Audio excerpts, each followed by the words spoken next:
Asal-usul pocong merah, teror di tepi Kalau Boyong. Pada awal abad 20, ada seorang dukun bernama Mbah Karta. Mbah Karta tinggal di sebuah desa terpencil di dekat Kali Boyong di Jawa. Desa itu juga berada di tepi hutan pinus di Jawa. Warga hidup dalam ketakutan yang menghantui setiap sudutnya. Masa penjajahan Belanda memperburuk kondisi masyarakat yang sudah miskin dan tertindas. Di pinggir desa itu, berdiri sebuah gubuk tua dan reyot, dan itulah tempat tinggal seorang pria yang dikenal oleh semua penduduk desa sebagai Mbah Karta. Karta bukanlah orang biasa. Ia seorang dukun penganut ilmu hitam, pria parubaya dengan wajah keriput dan mata tajam yang memancarkan kebencian. Rambutnya panjang, putih, dan kusut, sedangkan pakaiannya selalu lusuh dan gelap. Ia dikenal menguasai ilmu hitam dan ilmu sihir terlarang yang sudah dilarang oleh adat, namun tidak ada yang berani melawan atau menentangnya. Mbah Karta disebut-sebut mampu menghidupkan arwah orang mati, mengutuk siapa saja yang menentangnya, dan menggunakan sihir untuk mendapatkan apa yang diinginkannya. Banyak orang percaya bahwa ia bersekutu dengan roh-roh jahat, dan bahwa setiap malam ia melakukan ritual gelap di tengah hutan pinus, mengundang kekuatan-kekuatan gaib untuk memperkuat ilmunya. Karta sering dimintai bantuan oleh mereka yang putus asa, orang-orang yang kehilangan anak-anaknya karena kelaparan atau penyakit, atau mereka yang ingin balas dendam terhadap tetangganya, akan datang kepadanya dalam keputusasaan. Tetapi bantuan Karta selalu disertai dengan harga yang mahal. Setiap orang yang berani meminta bantuannya sering mengalami nasib yang lebih buruk daripada sebelumnya. Keluarga mereka hancur, kebun mereka terbakar, atau mereka sendiri menjadi korban kutukan mengerikan yang dibawa oleh Karta.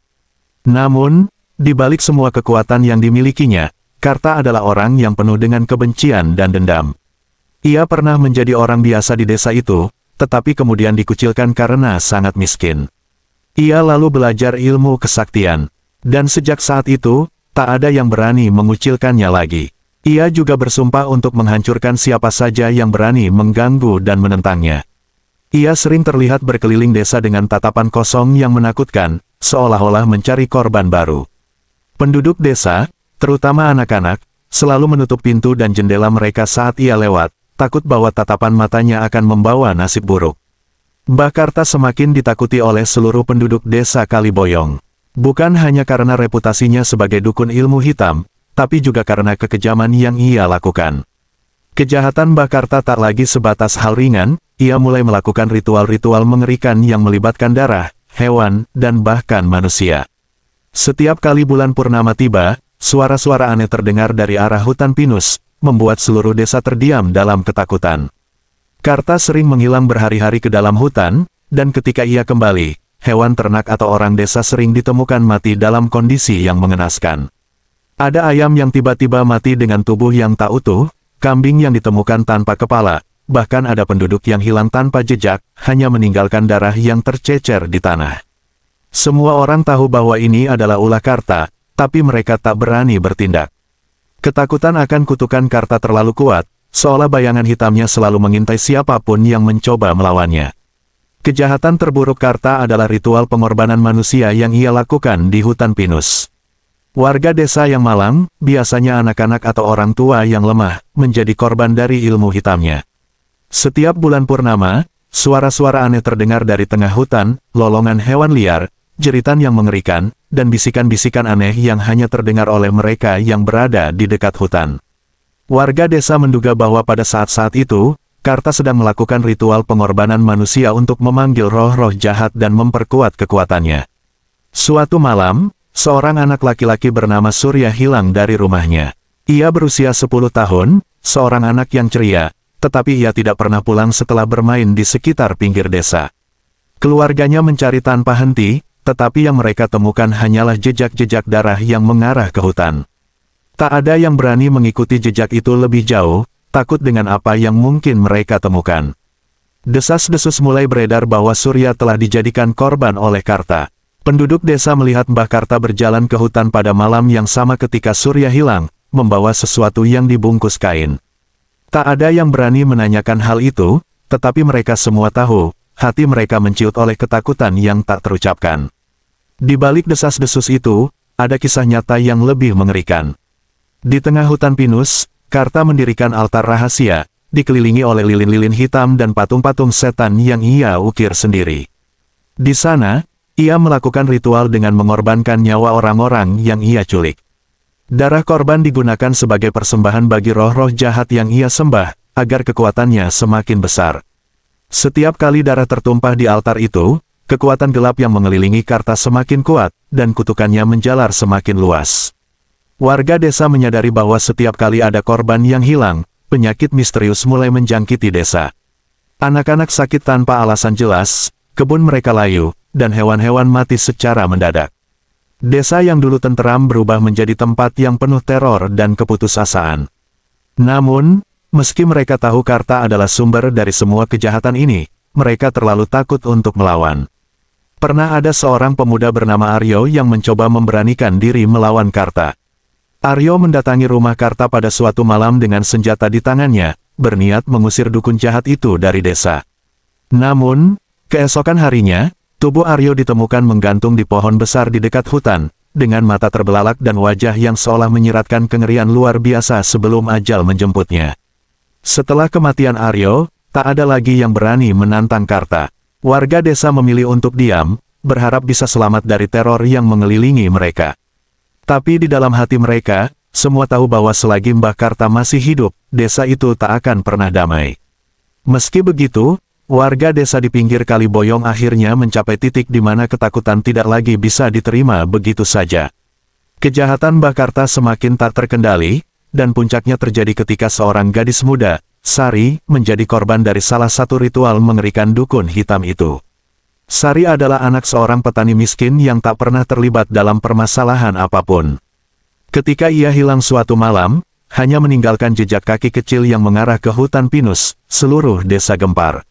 Keluarganya berusaha mencari Sari dengan panik, namun tidak ada yang menemukan jejaknya kecuali beberapa noda darah yang mengering di rerumputan tepi hutan. Paginya, tubuh Sari ditemukan tergeletak di tengah hutan pinus. Tubuhnya terbungkus kain putih kotor, dipenuhi dengan darah. Orang-orang yang pertama kali menemukannya mengatakan bahwa wajah Sari menunjukkan ketakutan yang luar biasa, seperti seseorang yang telah melihat kengerian tak terbayangkan sebelum meninggal. Keadaan tubuh Sari yang mengenaskan segera menegaskan satu hal, Karta telah melakukan ritualnya yang paling sadis.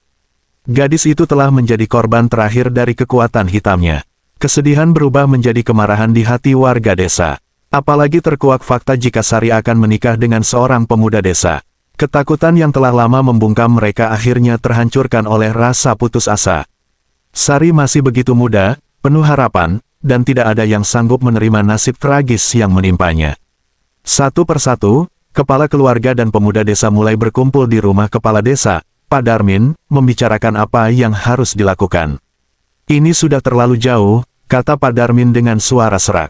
Kita tidak bisa membiarkan Karta terus merajalela. Jika kita diam saja, kita semua akan menjadi korban berikutnya. Kerumunan warga yang diam selama bertahun-tahun mulai menunjukkan tekad baru. Mata mereka, yang dulu selalu menunduk dalam ketakutan, kini mulai menatap dengan kemarahan.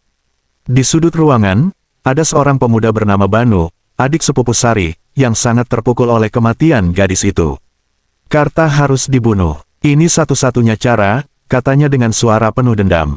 Warga desa tahu bahwa mereka tidak bisa melawan Karta secara terbuka. Dukun hitam itu terlalu kuat, dan ia pasti akan menggunakan ilmunya untuk membalas dendam jika tahu ada yang mencoba melawannya. Mereka butuh rencana yang matang, rencana yang akan membunuh Karta sebelum ia bisa menyadari apa yang sedang terjadi. Pak Darmin, yang memiliki pengalaman luas tentang cara berpikir orang-orang licik seperti Karta, mulai merancang rencana itu. Kita harus memancingnya keluar dari hutan, di tempat yang tidak terlalu terlindungi oleh kekuatan gelapnya. Jika kita bisa membuatnya keluar, kita punya kesempatan untuk menyerangnya bersama-sama. Malam itu, Pak Darmin mengumpulkan orang-orang kepercayaannya, Banu, Arya si pemburu, dan beberapa pemuda desa lainnya yang memiliki keberanian untuk menghadapi Mbah Karta. Mereka berunding secara diam-diam di gubuk tua di pinggir desa, memastikan tak ada satupun dari rencana ini yang bocor. Kita akan berpura-pura meminta bantuannya, kata Arya.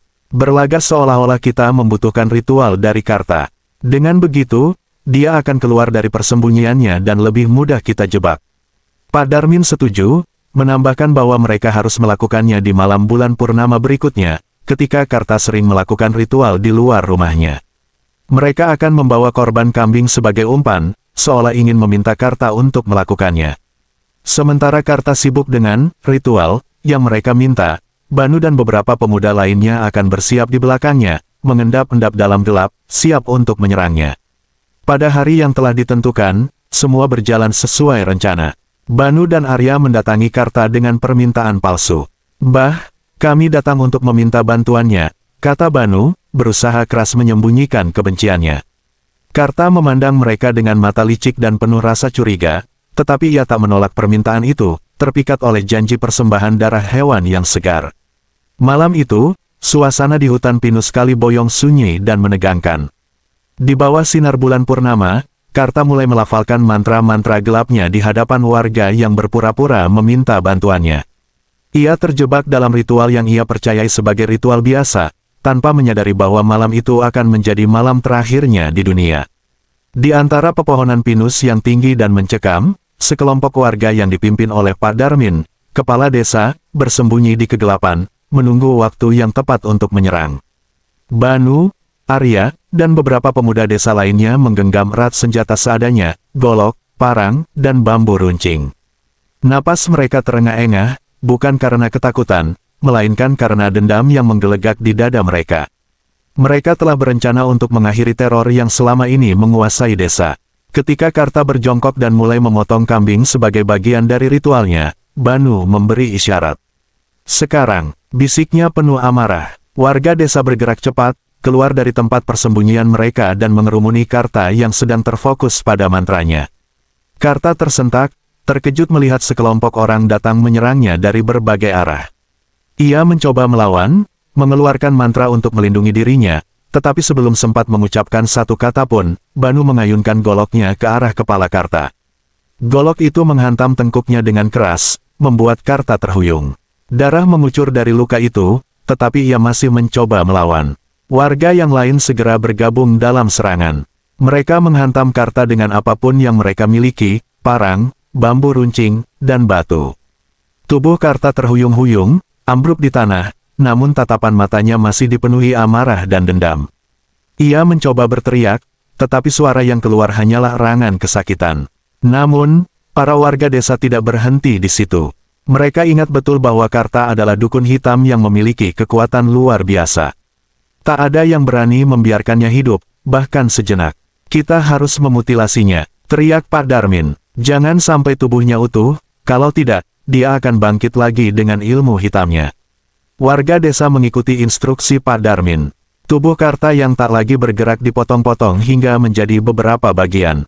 Tangan, kaki, dan kepala Karta dipisahkan dari tubuhnya. Darah mengalir deras dari setiap potongan, menggenangi tanah hutan yang gelap dan dingin. Tubuh Karta yang dulu menakutkan kini hanya tinggal tumpukan daging dan tulang. Setelah selesai memotong tubuh Karta, warga desa menghadapi tantangan berikutnya. Bagaimana cara memastikan bahwa Karta tidak akan bangkit lagi, bahkan dalam bentuk roh. Mereka sepakat untuk membungkus potongan tubuh Karta dalam satu kain kafan yang mereka bawa dari desa. Namun, kain kafan itu segera berubah warna. Darah yang melimpah dari potongan tubuh Karta meresap ke dalam kain putih, mengubahnya menjadi merah pekat. Kain kafan yang seharusnya suci dan bersih itu kini berlumuran darah. Warga desa memandangi kafan berdarah itu dengan rasa ngeri. Meski mereka telah memutilasi tubuh Karta, mereka tetap khawatir akan kutukannya. Namun, mereka berharap bahwa dengan memotong-motong tubuhnya dan menguburnya dalam kafan berdarah itu, Karta tidak akan pernah bisa kembali. Dalam gelapnya malam, hanya diterangi cahaya bulan yang tertutup awan, warga desa membawa tubuh Karta yang telah dimutilasi ke hutan pinus di tepi Kali Boyong. Hutan itu memang sudah lama dianggap angker, tetapi tak ada pilihan lain. Mereka harus mengubur Karta di tempat yang jauh, tersembunyi, dan diyakini memiliki kekuatan mistis untuk menahan kutukan dukun ilmu hitam yang sudah mati. Tanpa suara dan dengan wajah-wajah penuh kecemasan, mereka bergerak cepat. Pak Darmin, kepala desa, memimpin jalan sambil membawa parang yang masih berlumuran darah. Tidak ada yang berani mengucapkan sepatah kata pun, hanya suara gemerisik langkah di atas tanah basah yang terdengar. Tubuh Karta yang sudah terpotong-potong dibungkus dalam kafan merah pekat, diseret di belakang mereka. Darah yang masih mengalir perlahan-lahan menodai tanah sepanjang jalan menuju lokasi pemakaman. Sesampainya di tepi hutan pinus, suasana semakin mencekam. Pepohonan yang tinggi menjulang seperti pengawas sunyi, seolah memperhatikan setiap gerakan mereka. Tanpa ragu, Banu, Arya, dan beberapa pemuda desa mulai menggali lubang di tengah hutan. Mereka tidak menggunakan upacara adat atau doa-doa, karena ketakutan mendominasi hati mereka. Pemakaman ini harus dilakukan secepat mungkin sebelum ada yang tak diinginkan terjadi. Cepat gali lebih dalam, desis Pak Darmin dengan nada mendesak. Tangannya bergetar, bukan hanya karena kelelahan, tetapi karena rasa takut yang semakin mencengkeram. Namun, tak lama setelah mereka mulai menggali, tanda-tanda buruk mulai muncul. Langit yang sebelumnya cerah, tiba-tiba menjadi gelap. Awan tebal bergerak cepat menutupi bulan, membuat hutan pinus tenggelam dalam kegelapan pekat. Udara yang tadinya tenang tiba-tiba berubah. Angin kencang berhembus, memutar dedaunan kering, membuat suara aneh yang seolah berasal dari kedalaman hutan itu sendiri. "Apa yang terjadi?" tanya Banu dengan panik, sambil memegang erat cangkulnya. Ia memandangi langit yang mendung dan merasa hawa dingin merasuk sampai ke tulang.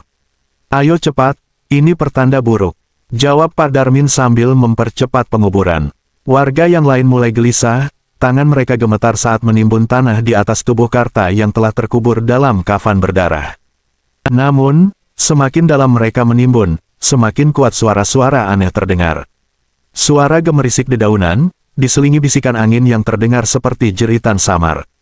Pinus-pinus di sekitar mereka bergetar seolah hidup, ranting-rantingnya bergerak tak wajar, melambai dengan kecepatan yang menakutkan. Tiba-tiba, angin bertiup lebih keras, membuat warga desa merunduk dan menahan diri agar tidak jatuh. Seorang wanita tua yang ikut dalam rombongan pemakaman, Nyai Sari, tiba-tiba menjerit, "Ini salah. Ini salah." Roh Karta tidak akan tenang. Ia menangis keras, tetapi suaranya tenggelam oleh suara gemuruh angin yang semakin keras. Warga semakin panik, mereka tahu ada sesuatu yang tidak beres. Dengan terburu-buru, warga desa menyelesaikan pemakaman itu.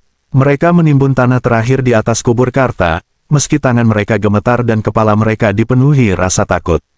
Setelah kubur tertutup rapat, mereka tak menunggu lama untuk meninggalkan tempat itu. Tidak ada doa, tidak ada kata-kata terakhir, hanya lari terburu-buru dari lokasi yang kini terasa lebih menyeramkan dari sebelumnya. Ketika mereka berjalan meninggalkan hutan, suara-suara aneh terus terdengar di belakang mereka. Rasanya seperti ada yang mengikuti, mengawasi, menanti waktu yang tepat untuk muncul. Warga desa tidak menoleh ke belakang. Mereka tahu, roh Karta tidak akan tinggal diam di kuburnya yang merah. Mereka telah mencoba menguburnya jauh di hutan, tetapi tanda-tanda malam itu mengindikasikan satu hal yang jelas, kutukan Karta tidak berakhir di sini. Beberapa hari setelah penguburan Karta, desa yang tadinya diselimuti ketenangan sementara mulai merasakan kengerian yang baru. Seorang petani, Pak Ahmad, yang bekerja di sawah dekat hutan pinus, menjadi orang pertama yang melihat penampakan mengerikan itu.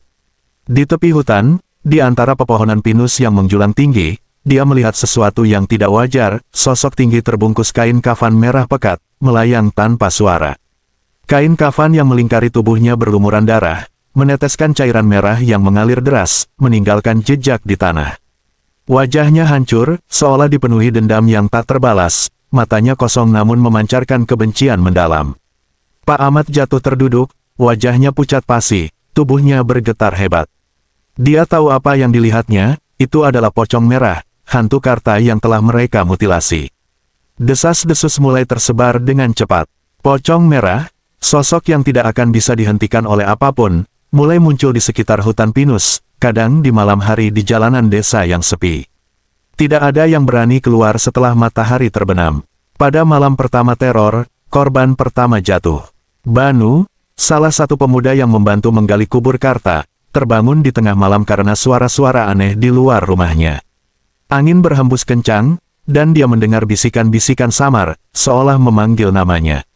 Banu keluar dari kamarnya dengan rasa cemas, memegang lentera untuk menerangi kegelapan. Saat ia membuka pintu rumahnya, udara dingin menyergapnya, membuat bulu kuduknya berdiri. Di depannya, hanya beberapa meter dari pintu rumah, berdiri sosok pocong merah. Wajah Karta yang hancur dan penuh darah terlihat jelas di bawah cahaya bulan. Mata pocong merah kosong namun tajam menatap Banu, yang seketika lumpuh ketakutan. Sebelum Banu sempat berteriak, pocong merah melesat ke arahnya dengan kecepatan yang tak mungkin. Dalam sekejap, pocong itu menjerat leher Banu dengan kafannya yang basah oleh darah. Teriakan Banu tercekik, dan dalam hitungan detik, tubuhnya ditemukan tergeletak di pintu rumah keesokan paginya, wajahnya membiru, matanya terbelalak dengan ekspresi ketakutan terakhir yang terukir jelas. Kematian Banu membuat seluruh desa gempar. Mereka tahu, ini adalah balasan dari roh Karta yang tidak pernah tenang. Tak lama setelah kematian Banu, korban berikutnya adalah Arya. Arya, yang juga terlibat dalam pembunuhan Karta, mulai mengalami mimpi buruk setiap malam. Dalam mimpinya, ia selalu dikejar oleh pocong merah melalui hutan pinus, darah yang menetes dari kain kafan pocong itu menodai jalanan di belakangnya. Hingga suatu malam, mimpi itu berubah menjadi kenyataan. Arya terbangun karena suara ketukan keras di jendela kamarnya. Dengan gemetar, ia mendekat dan membuka gorden. Di balik jendela, hanya beberapa inci dari wajahnya, pocong merah berdiri. Tangan-tangan pocong yang terikat kafan menyentuh kaca jendela, dan darah menetes dari ujung kainnya. Arya berteriak, namun sebelum ia sempat bergerak, kaca jendela pecah dan pocong merah menyerbu masuk.